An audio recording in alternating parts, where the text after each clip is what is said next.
Matthew Torbitt is here, former Labour advisor. Hi, Matthew. I'm good. How are you? Yeah, very well, thanks. Although you being good is something I'll be the judge of.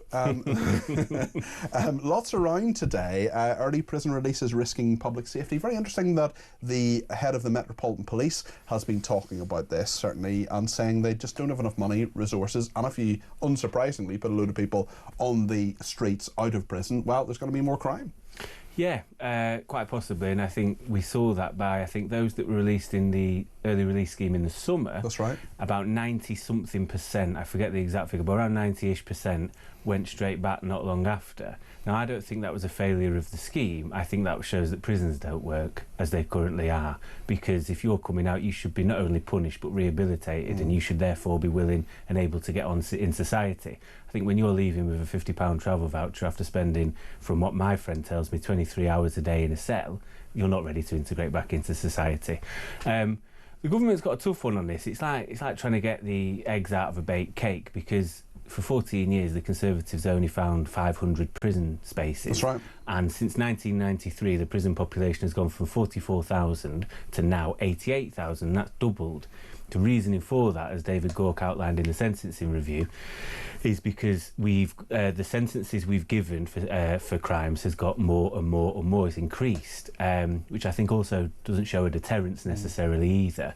So ultimately you've got a choice. Do you either let people out early who have done some element of their sentence, or do you not put people in prison because there's no spaces and they've served no time whatsoever? Well, that shouldn't be the argument, should it? You've just got to have more prison places. I mean, I'm not a sort of bang them up and throw away the key kind of person. I want people to be rehabilitated. Unless you're Rose West or Wayne Cousins or one of the 65 people who have whole life terms, I want you to go be rehabilitated, go out into society. Don't go back into prison, and because that'll cost us 54 grand a year per prison place on average in this country. I don't want that cost to the taxpayer. I want you to go out, I want you to get a job, I want you to start paying taxes, I want you to have a roof over your head, I want you to be a productive member of society who's paid your debt to society. But simply this whole argument that, oh well, you know, police are overstretched, prisons are overstretched, I mean, that shouldn't be the case. And we can't really, unfortunately we may have to, but we shouldn't have to create criminal justice policy on the fact of saying, well, resources. It should be, has someone committed a crime or not? Are they convicted or not in a court of law with a free and fair, reasonable process? And should they go to prison? No, it should. But again, if the Tories had won, they'd have the same issue, and I don't know what they would do about it. I think there's obviously needed. I think they're looking at putting 13,000 more places over a long period of time. Boris Johnson, when I was at the Ministry of Justice as a special advisor, Boris Johnson announced 20,000 more prison places. Unsurprisingly, well, yes. I mean, we have recently built, the Labour Party, a new prison.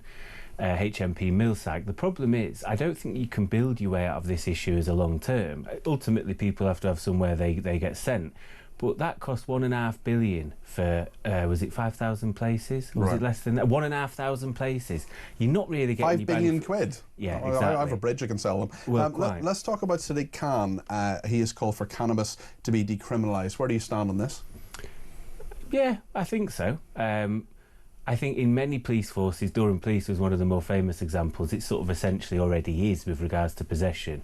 Durham Police, I think back in, I want to say 2019, fairly recent enough history, were quite overwhelmed with the paperwork that involves arrests, charge, whatever else. And the majority of it being people having weed on them and having it for possession, not for dealing or supplying. They just went, it's pointless. If you've got it on you, what we'll do is we'll refer you to a scheme, essentially. Maybe you've got an issue, an addiction or whatever, or if not, we'll give you a caution, because they didn't have the resources. Again, it's almost like this cyclical nature. I think legalisation is a totally different question altogether, but I think the large-scale decriminalisation for those who just possess rather than possess large amounts, and again, that should still be open, you know, to people being charged, isn't a bad thing. I can't imagine Keir Starmer's very happy. He's always been quite hardline with these issues, as is Yvette Cooper. But I think largely it'd be a good thing, yeah. Tom has been in touch and says if you legalise cannabis you can tax it, more money in the economy, less money spent on prosecuting people for a crime with no victim. I would argue it does actually have a victim. It would also take the money and power away from the criminal gangs, says Tom. I don't know, I don't know if I agree with that, to be honest. I think they'll get their power elsewhere, and they'll also be upping the quantities and also the strength of a lot of these drugs as well. I think in theory, I get his point. I think there's a total black market already for synthetic drugs and synthetic weeds. I think what Charlie Faulkner's review did see for Sadiq is that the money still comes in for people that need treatment, and there's an argument about this. Like I think if you are going to get schizophrenia, you're more than likely already potentially predisposed to it. The smoking weed or whatever may exacerbate that slightly, but the vast majority of people I'm aware of, I lived a life before politics, had no real issue with it. But it isn't necessarily, we get £1 billion, as the Lib Dems used to say, from tax and all the rest of it. You're probably going to have to plough a lot of that back into some sort of services with regards to health service, mental health service, and neither Matthew of other things. Yeah, and neither Matthew nor I, as a medical doctor, we should say. Yeah. Speaking of doctors, junior doctors demanding another 30% pay rise. What do you think of this? Well, listen, I can demand a date with, Angelina Jolie. Yeah, and it's doesn't mean it's going to happen. I think you've got to set your bar high. Well, we'll see if she rings in. 0344 499 1000. Angelina, if you are listening and watching. I think you've got to set your bar high. This is what the unions do. I would caution the unions, however, as a paid-up lefty and trade unionist, be careful with this. And they've already got 22%. Yes, and also the fact that other aspects of the health service have got, higher than inflation pay rises of around 5%, some have got 4%. If you try and do the Labour government over with this sort of stuff, do you think any of the alternatives are going to be friendly and give you pay rises? I would caution people who are receiving pay rises that are above inflation against pushing for more and being greedy. I don't think it's a wise strategy. I get the General Secretary's got to represent her members and rally them up and whatever. And the BMA have become more militant as the years have gone on. Certainly have. So, not for me. Speaking of someone who's definitely militant on a number of fronts, Dominic Cummings, big podcast interview today with Sky News. He is saying that Kemi Badenoch will be ousted this year. Do you think he's right? I met with a couple of Conservatives today, actually, over lunch, and they think she'll survive. She's got to give the conference speech of her life, was their call. My view is that she will survive until the Welsh and Scottish elections. I think both of the main party leaders may face quite severe upheaval post those elections after getting, no doubt, another battering as it stands. Starmer as well?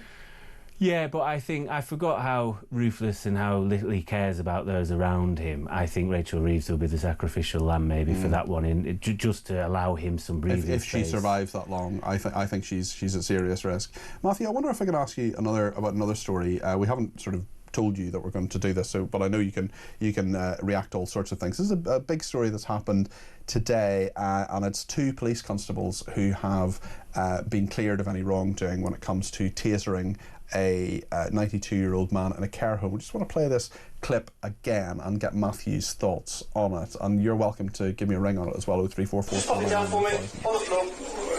Pop it on the floor. Donald, pop it on the floor. There's enough, as many as we need. Put the knife on the floor now, or you'll be sprayed. Do your toes.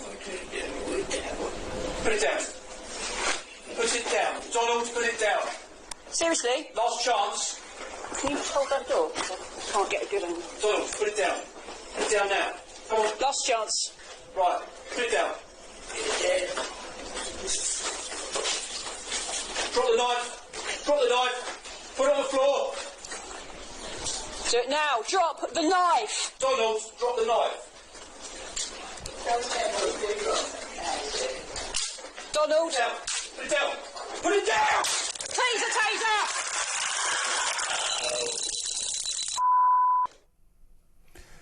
So they pepper spray him, they hit him with a baton to try to get the knife out of his hand and then taser him. A lot of people have been reacting to this today. Dawn in Chelmsford, for example, says, suppose the elderly chap who was tasered actually stabbed a carer. It is a mistake to assume that someone elderly cannot be dangerous. Of course, the action of the police looked harsh, but a dead carer's family may not see it that way. Many people on the other side of this saying that the police acted far too heavy-handedly. We're going to talk about this more after the break as well, I should say, with the care rights activist Penny Hutchinson. What do you think, Matthew?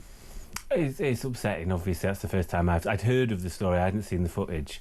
I imagine they've been cleared because by the book they've probably done what you should do if there was a healthy, fit male in front of you and you proceed with caution. You would use certain apparatus to get the better of them and all manner of other things.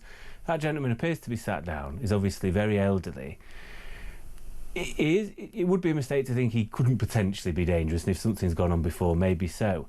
I'm not having that as a copper you're not agile enough when he sat down with it in his hand to he's not get the as well. He's an amputee. Well, no, sorry, this is ridiculous. I think if you cannot get the better of him, you need to hand your badge in and question what you're doing in the police force. You're going to face a lot more dangerous things than that, I'd have thought. If he's done wrong, he'll face the penalties, rightfully so. I just think that's.